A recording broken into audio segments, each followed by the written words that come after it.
Seguivano con scrupolo lo schema stagionale della coltivazione, avevano installato un impianto di irrigazione professionale. La zona di coltura a San Pietro Ingù era impervia e isolata da 1 chilometro di sentieri con rovi e piante. I semi di marijuana della varietà Amnesia White costano più di 8 euro l'uno, ma il valore del raccolto annuo, 10 kg, è di 80.000 euro. Proprio nei giorni della raccolta delle foglie, la scoperta della piantagione da parte dei carabinieri forestali di Cittadella durante un servizio anti-bracconaggio.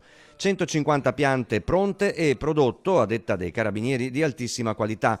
In manette per coltivazione e possesso di stupefacenti sono finiti Franco Nocera e Gianluca De Giglio, 2 salernitani, uno barista a Vicenza, l'altro operaio a Paese di Treviso. Sì, a sottolineare la scientificità dell'impresa che avevano messo su, erano anche attrezzati con un calendario che specificava esattamente tutte le fasi della coltivazione e della lavorazione della marijuana. Difficile per i carabinieri di Carmignano di Brenta presidiare la zona di coltura della marijuana senza essere scoperti dai 2 ortolani.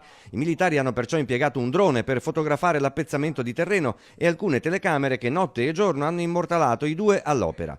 Nocera, che aveva già dei precedenti, è finito in carcere a Padova, De Giglio ai domiciliari. La marijuana pare fosse destinata al mercato locale.